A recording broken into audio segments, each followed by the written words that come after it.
Por que as organizações estão continuamente buscando maior nível de produtividade? Quais são os possíveis impactos nas pessoas das empresas buscarem fazer cada vez mais com menos? Existe alguma relação entre como as pessoas se sentem e o quanto e o com que qualidade elas produzem? O que as últimas descobertas da psicologia positiva têm revelado sobre como o nível de bem-estar nas pessoas pode influenciar na produtividade das organizações? Descubra neste vídeo as muitas novidades que a psicologia positiva vem oferecendo para o universo organizacional.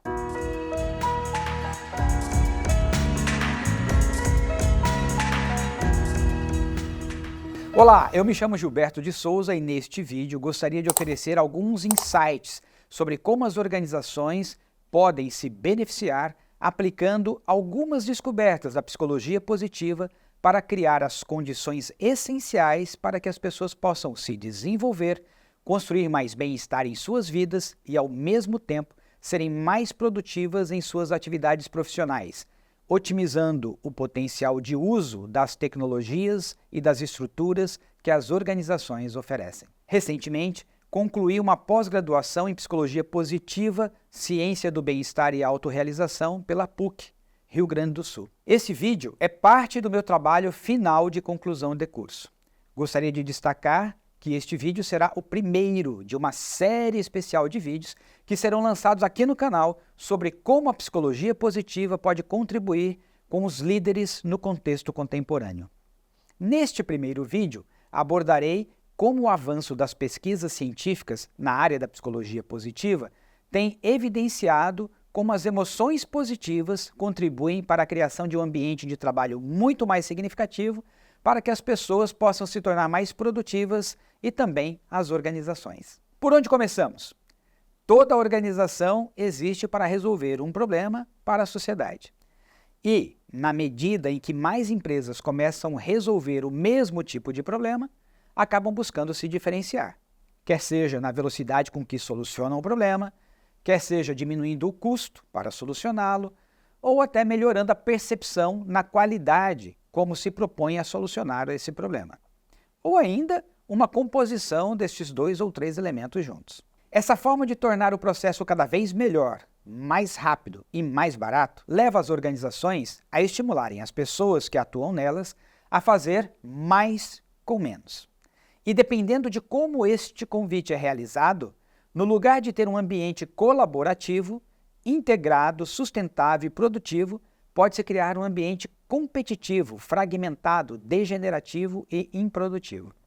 Por vezes, algumas empresas tentam melhorar a produtividade com um aumento nos investimentos em novas tecnologias, automatização, inteligência artificial, metodologias de trabalhos mais ágeis e flexíveis e novas formas de estruturar os processos produtivos, o que tem gerado um aumento no nível de complexidade das organizações. Só que, no lugar de trazer um maior nível de bem-estar para as pessoas, para que elas pudessem naturalmente se tornarem mais engajadas, criativas, colaborativas e produtivas, tem-se percebido um aumento na sensação de exaustão e mal-estar nas pessoas. Segundo pesquisas realizadas pela Gallup em 2023, que busca compreender o estado do ambiente de trabalho global, que vem sendo feita desde 2009 em mais de 70 países, apenas 23% dos funcionários ao redor do planeta estão comprometidos com o seu trabalho. 59% estão desengajados, ou seja, eles estão no modo demissão silenciosa, onde a pessoa não tem uma conexão com a organização e nem mesmo com a atividade que ela faz. Em outras palavras, ela faz apenas o mínimo necessário. 18% estão ativamente desengajados, ou seja, insatisfeitas. O nível de estresse também aumentou quase 50% desde 2009, onde 31% dos respondentes se dizem com problemas de estresse. No relatório de 2023, 44% disseram ter passado por muito estresse no dia anterior à pesquisa. Ainda na mesma pesquisa, na página 1, o CEO da Gallup, John Clifton, diz o seguinte: no relatório sobre o estado do local de trabalho deste ano, estimamos que o custo do baixo engajamento à economia global é de 8,8 trilhões de dólares. Isso representa 9% do PIB global, o suficiente para fazer uma diferença entre o sucesso e o fracasso da humanidade.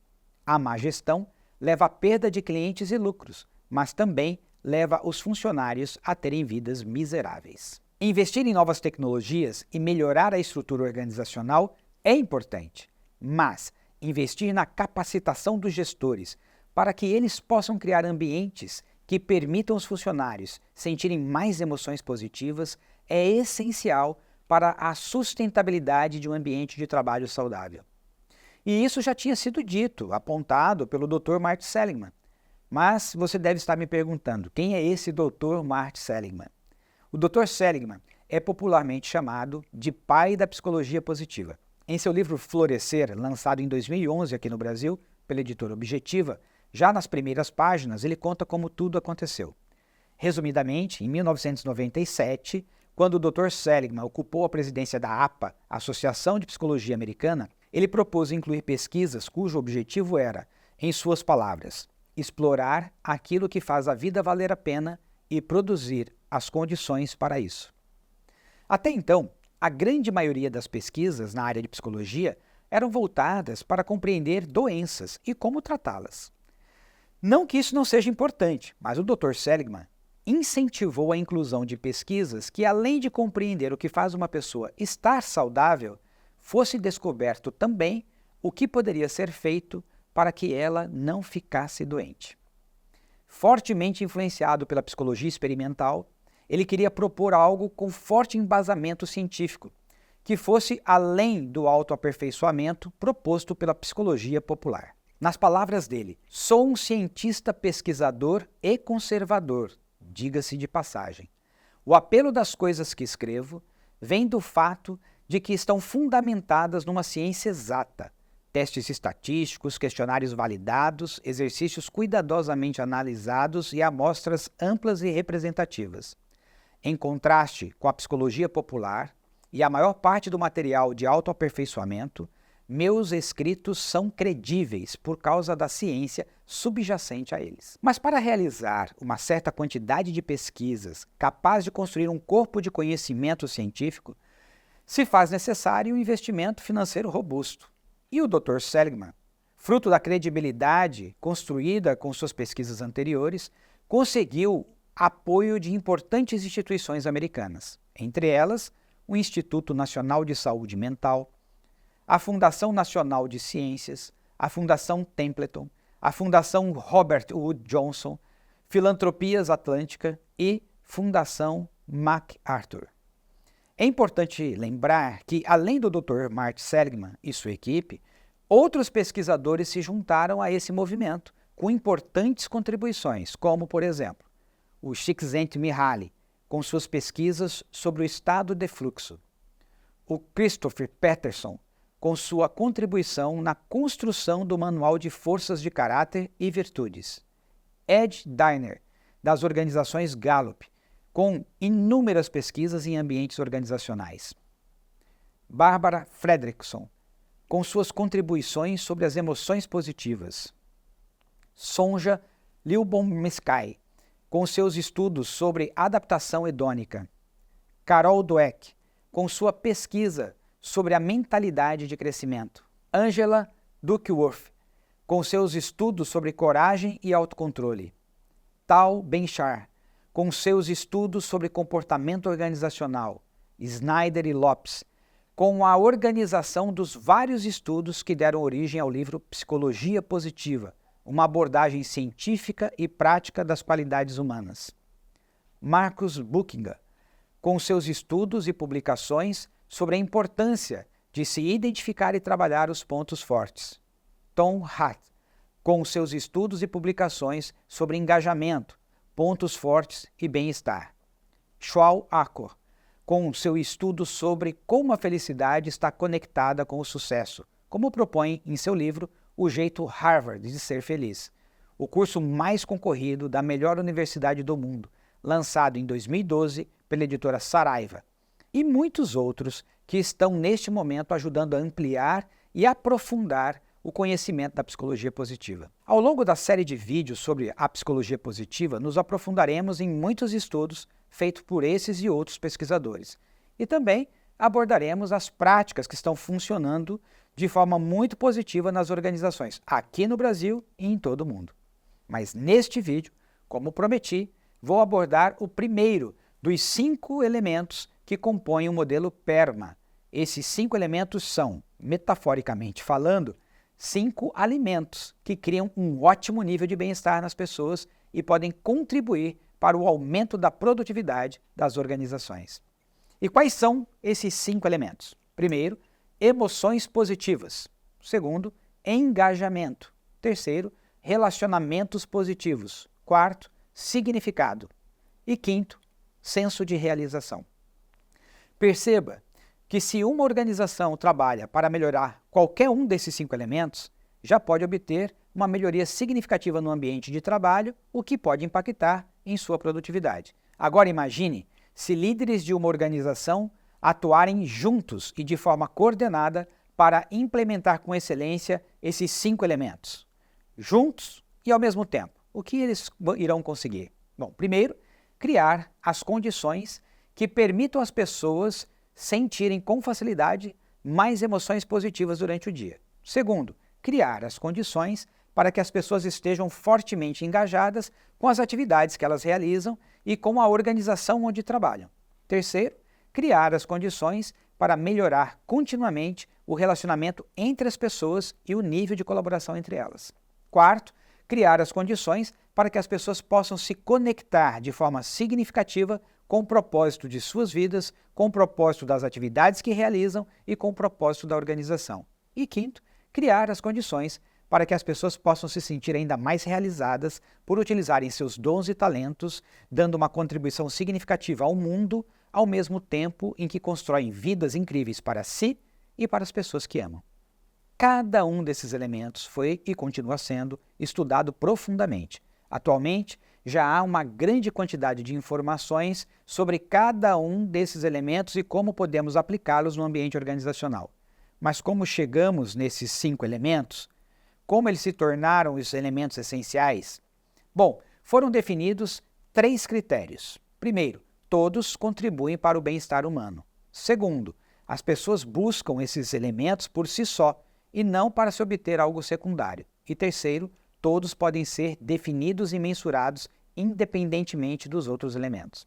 Em seu livro Florescer, já citado neste vídeo, o Dr. Seligman conta um pouco mais sobre como chegou nesses 5 elementos. Mas, neste momento, gostaria de te convidar para darmos um mergulho mais profundo no primeiro, emoções positivas. Para isso, gostaria que conhecêssemos o que é emoção e o que torna uma emoção positiva. A palavra emoção tem origem no latim, que significa para fora, e mócio significa movimento. Logo, emoção pode ser compreendida como aquilo que faz com que nos movimentemos de dentro para fora. Ou seja, aquilo que faz com que respondamos às condições de vida. Como aponta o Dr. Raul Marino Jr., no primeiro capítulo do seu livro Fisiologia das Emoções, de 1975, lançado pela editora Sarvier, as emoções são respostas químicas geradas no organismo que antecedem a todo comportamento, seja ele fazer algo ou nada fazer.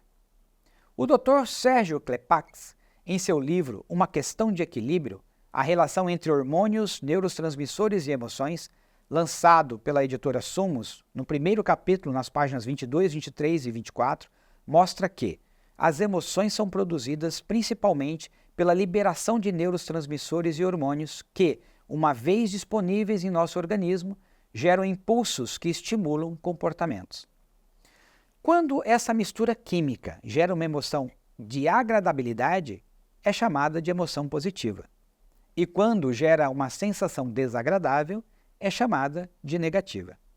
Em um nível mais profundo, existem apenas 2 possíveis estados emocionais: bem-estar e mal-estar, muitas vezes também descritos como dor e prazer.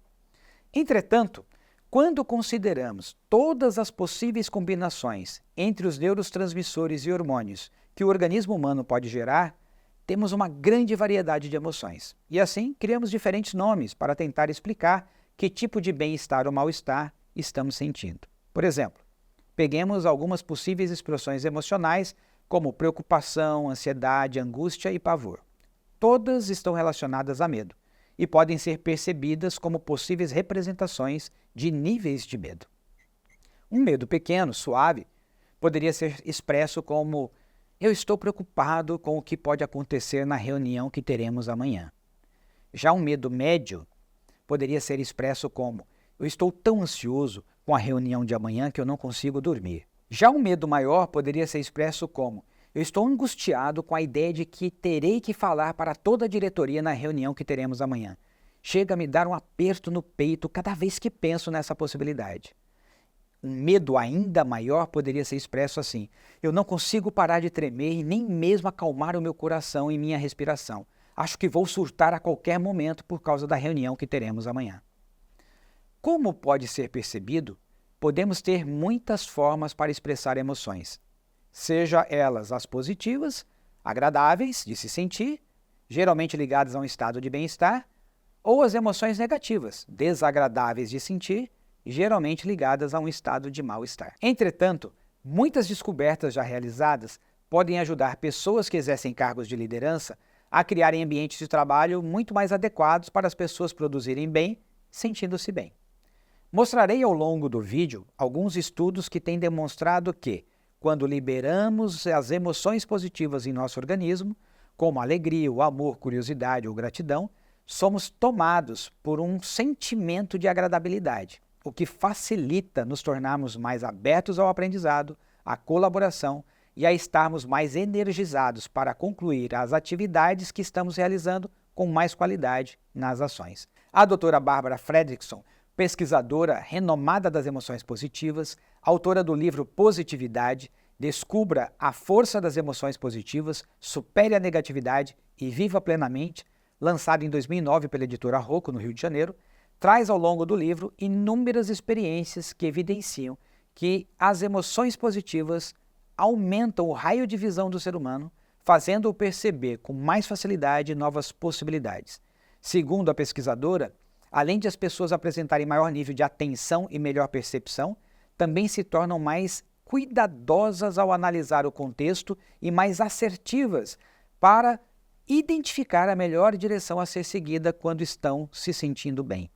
Essas pessoas com emoções positivas também formavam mais parcerias e construíam alianças estratégicas com os colegas de trabalho. Já de início podemos perceber o quão importante para as organizações é criar um ambiente que estimula pessoas a se sentirem bem. Isso ajudaria a ler os contextos com mais assertividade, a identificar a melhor alternativa dado o contexto, ou seja, melhoraria a assertividade das decisões, além de melhorar a qualidade das relações entre as pessoas, permitindo-as trabalhar melhor e em equipe e colaborarem mais umas com as outras para criarem soluções para resolver os desafios do dia a dia. Em seus estudos, Snyder e Lopes concluíram que, na medida em que uma pessoa vivencia experiências positivas moderadas, aumentam as probabilidades de as pessoas, primeiro, ajudarem umas às outras, segundo, serem flexíveis em seu pensamento, terceiro, produzirem soluções para seus problemas. Imagine como isso poderia contribuir para termos reuniões mais produtivas, mais ágeis e muito mais agradáveis. Essa descoberta nos mostra que, se criarmos as condições para as pessoas terem experiências positivas moderadas durante as reuniões, elas estarão mais propensas a se comportarem de modo que contribuam muito mais com a produtividade das organizações, pois se tornam mais abertas para ajudar as outras pessoas, repensando com mais facilidade suas posições diante dos fatos apresentados e com mais condições para co-criarem soluções para os problemas que estiverem ocorrendo na organização. Não é exatamente isso que as organizações buscam, mas como aplicar esses conceitos nas organizações? Como criar um ambiente de trabalho onde as pessoas possam sentir mais emoções positivas? Um bom caminho tem sido capacitar os líderes para desenvolverem os 4 ramos que compõem a inteligência emocional, como proposto pelos pesquisadores Salovey e Meyer. Primeiro, aprender a perceber as emoções. Segundo, aprender a usar as emoções para facilitar o pensamento. Terceiro, aprender a entender as emoções. O que significa isso? Vamos explicar. Entender as relações entre várias emoções, as suas causas, as suas consequências, os sentimentos complexos, mistos emocionais e estados contraditórios. Entender a transição entre uma emoção e outra. E quarto, administrar as emoções em si e em outros. Como propõe Snyder e Lopes em seu livro Psicologia Positiva, de 2009, na página 149, as pessoas que ficam mais hábeis na regulação dos seus humores também são capazes de compartilhar essas habilidades com outras. É comum que os melhores pais, professores, técnicos esportivos, líderes, chefes e modelos de comportamento saibam administrar suas emoções e que, ao mesmo tempo, instilem confiança nos outros para que estejam abertos a sentimentos e os administrem adequadamente. É possível ensinar as pessoas a treinarem os seus organismos para liberarem mais emoções positivas em seu ambiente de trabalho. Existem muitas técnicas que ajudam as pessoas a liberarem em seus corpos emoções como gratidão, curiosidade, amor, interesse, serenidade, leveza, admiração e alegria. Empresas como Google, Nike e Spotify têm oferecido para seus executivos o processo de coaching de respiração, como pode ser constatado no livro O Poder de Cura da Respiração, de Stuart Sandeman, de 2023, pela editora Alaud. Outra forma é ajudar os líderes da organização a repensarem a forma de conduzir seus rituais organizacionais, como, por exemplo, reuniões para falar de desempenho e de resultado, encontros para identificar, analisar e solucionar problemas, encontros para oferecer feedback, entre outros, de modo que esses rituais possam ser cada vez mais leves, seguros, amorosos e, por que não, divertidos. O Dr. Robert Kegan, em seu livro Imunidade à Mudança, de 2017, na segunda edição, na parte 2, nos capítulos 5, 6 e 7, cita alguns casos de empresas que estão investindo nessa direção com resultados bem interessantes. Existem ainda muitos outros estudos e ferramentas que têm demonstrado ótimos resultados para criar um ambiente de trabalho mais propício para que as pessoas sintam mais emoções positivas entre eles. Capacitar os funcionários com técnicas de mindfulness, ajudando as pessoas a manterem-se em um estado de maior presença, de serenidade, como o método de 8 semanas proposto pelos pesquisadores Mark Williams e Danny Penman. Eles têm um livro muito interessante chamado Atenção Plena, que foi lançado em 2015. Ajudar as pessoas a perceberem como as atividades que realizam contribuem para um mundo melhor, criando um sentido, um propósito para as ações do dia a dia. Outra coisa que pode ser feito é ajudar as pessoas a se conhecerem em um nível mais profundo, como, por exemplo, por meio de um encontro onde aqueles que se sentirem à vontade possam contar suas histórias de vida, criando ainda mais conexões entre as pessoas da equipe. Outra coisa que pode ser feita é ajudar as pessoas a liberarem mais ocitocina, também chamado de hormônio do amor ou molécula da confiança, por contribuir para o aumento do nível de bem-estar das pessoas e criar um ambiente mais colaborativo, como mostra o Dr. Paul Zak em seu livro A Molécula da Moralidade, publicado no Brasil em 2012 pela editora Elsevier. Durante sua aula no curso de pós-graduação, o Dr. Zak propôs que estimulássemos as pessoas a se abraçarem mais, criarem uma lista com as coisas pelas quais elas são gratas em suas vidas, e lerem esta lista 2 a 3 vezes por dia. Também falou sobre a importância da segurança psicológica como meio de aumentar a confiança no ambiente de trabalho e, assim, aumentar as chances de as pessoas liberarem mais ocitocina, o que levaria a um círculo virtuoso de mais colaboração. Outra coisa que tem sido feita é ensinar as pessoas a aprenderem a criar as 6 condições para entrar no estado de alto desempenho e bem-estar, ou seja, o estado de flow proposto pelo Mihaly. O que precisa para isso? Bom, primeiro, a atividade tem que ser desafiadora. Ela tem que exigir a habilidade da pessoa no seu limite. A fusão entre ação e consciência, ou seja, a pessoa precisa estar ali agindo de uma forma consciente. Outra coisa importante, ela tem que ter metas claras e receber feedback de como ela está indo em relação àquilo que ela quer atingir. Outro ponto importante é a concentração na tarefa, ou seja, realmente estar ali vivendo aquele momento enquanto faz a atividade, com uma certa sensação de controle sobre aquela situação. E também a perda de consciência, porque isso é uma coisa muito interessante. Pessoas que entram no estado do flow, quando fazem uma ação que elas estão com esses elementos juntos, elas acabam até esquecendo que elas estão ali, sabe? Chegam a perder completamente até a noção do tempo. Enfim, como você pode perceber, é possível, se realmente quisermos, que as pessoas aprendam a liberar em seus organismos mais leveza, serenidade, curiosidade, interesse, dedicação e um profundo desejo de cooperação diante dos problemas que emergem no dia a dia nas organizações. Não seria ótimo se, no lugar de preocupação, ansiedade, medo, raiva, culpa e frustração, as pessoas se sentissem bem, confiantes, destemidas, com mais disposição para lidarem com as adversidades que naturalmente fazem parte do mundo corporativo? Não seria incrível se as pessoas pudessem ter em seu local de trabalho momentos mais divertidos, estimulantes, cheios de significado e que tenham a sensação de trabalhar com seus melhores amigos, colocando seus dons e talentos a serviço da humanidade? Todos os estudos realizados e citados neste vídeo podem ser estudados nas referências que estão disponíveis na descrição desta publicação. E em todos eles fica evidente que, quando as pessoas estão em bem-estar, sentem-se mais capazes, mais colaborativas e mais produtivas. Com o avanço da psicologia positiva, estamos descobrindo, cada vez mais e cientificamente, como criar as condições necessárias para que as pessoas experimentem mais emoções positivas em seu dia a dia e, naturalmente, possam se tornar mais produtivas, se desenvolvendo como seres humanos e contribuindo na construção de um mundo melhor para todos.